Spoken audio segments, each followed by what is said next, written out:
Am I the bad guy for not letting my roommate take my food?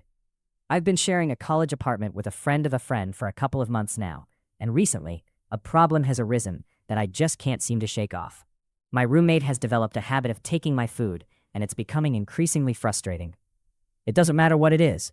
They've taken my meal prep, ingredients, and even drank all my protein shakes. I've tried talking to them about it multiple times, but it hasn't made a difference. In an effort to keep my food safe, I even bought a mini fridge for my room, but they still find a way to go in there and take my stuff. Their reasoning? They claim it's not fair because they don't have a scholarship like I do, and their parents don't send them much money for groceries. They do have a meal plan, but for some reason, they insist they are starving.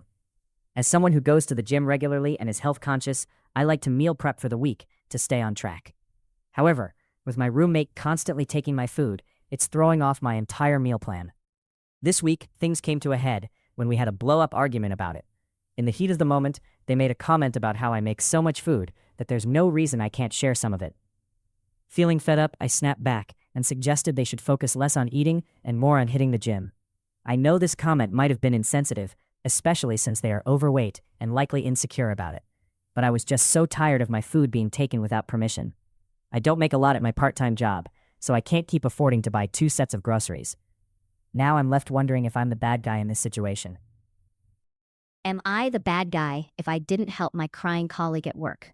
This morning, I walked into work and immediately sensed that my colleague, who shares an office with me, was in a grumpy mood. Honestly, it's not unusual for her, and since we're not particularly close, I usually don't pry into her feelings.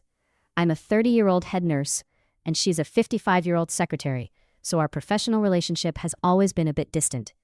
Later in the morning, I returned to our office, only to find the door closed, which is rare. Curiosity got the better of me, so I opened it, and to my surprise, I found her crying quite intensely. I felt a wave of awkwardness wash over me. She's not my patient, and we're not friends, so I wasn't sure how to handle the situation. Instead of approaching her, I decided to find a colleague who was closer to her and trained to deal with emotional situations. I asked him to check in on her, hoping he could provide the support she needed. I stepped out of the office for about 30 minutes, and when I returned, she was drying her tears. I didn't say anything to her at that moment, feeling a mix of relief and guilt. Throughout the day, I spoke to her a little, but she seemed to be making calls that hinted her boyfriend might have left her. She was vague about it, which made me feel even more uncomfortable. I couldn't shake the guilt of not taking the time to listen to her, especially as a nurse, where helping others is part of the job. However, I also had to consider my feelings. She often annoys me with her constant health complaints, and I find myself picking up a lot of her work due to her inefficiency. It's a tough balance between wanting to be supportive and feeling overwhelmed by her presence. So I'm left wondering, was I wrong for not helping her in that moment? Am I the bad guy here? Today I messed up by accidentally suffocating myself while playing guitar for the past decade. I've been playing guitar for over a decade, and while I may not be the next Steve Vai, I absolutely love my instrument. I dedicate a huge part of my life to it, practicing nearly every day, primarily jamming to old-school heavy metal. Like many aspiring guitarists, my goal has always been to play fast and nail those shreddy bits that Eddie Van Halen made famous. For those unfamiliar with guitar practice, a big part of improving involves playing along to a metronome and gradually increasing the tempo. However, I've had a peculiar problem for most of my guitar journey that I initially dismissed as some kind of ghost issue. Whenever I tried to play at tempos faster than my comfort zone, I would start to feel dizzy and my vision would occasionally go black. There were times I had to put my guitar down and lie down for a moment to recover.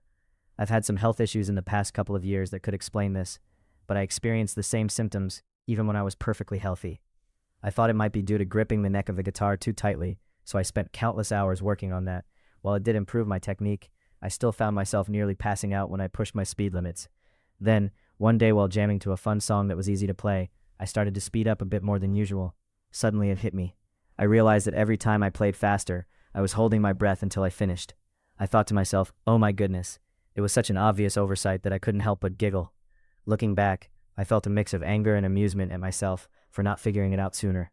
I debated whether to share this revelation with my boyfriend and my best friend, both of whom are incredibly talented guitarists. I wasn't sure if they'd ever let me live it down, but I figured it could make for a hilarious pub story someday. In the end, I was just relieved that I didn't have some mysterious disease triggered by the click of a metronome, or worse, rock and roll hating ghosts haunting my practice space. The song that led to this epiphany? Easy Lover by Philip Bailey and Phil Collins. So there you have it. The entire time I've been playing guitar, I was holding my breath during those fast parts, causing me to feel dizzy and black out. Today I messed up by oversleeping and almost ruining my best friend's 4 a.m. wedding. I had a bit of a mishap recently that almost turned me into the villain of my best friend's wedding story. Picture this. My best friend was having a 4 a.m. destination wedding. Yes, you heard that right. 4 in the morning. The night before, makeup from me, the bride's mom, and the groom's mom was scheduled for 9:30 p.m. Since I had rented a car, the bride asked if I could drive everyone.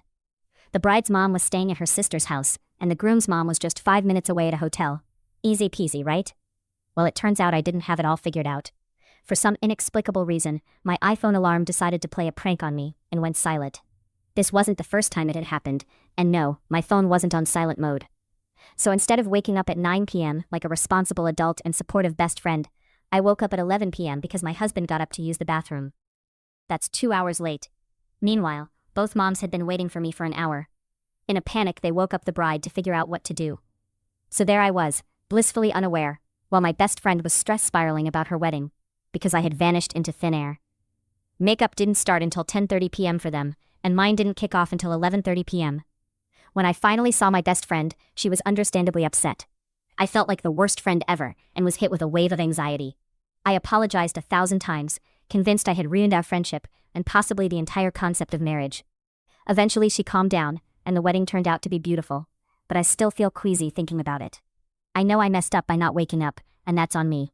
But a tiny, irrational part of my brain keeps wondering if they could have woken up the bride's sister, or called an Uber, or really done anything other than waking up the bride to tell her bridesmaid had disappeared. So there you have it. My epic fail of a morning that almost turned me into the villain of my best friend's wedding.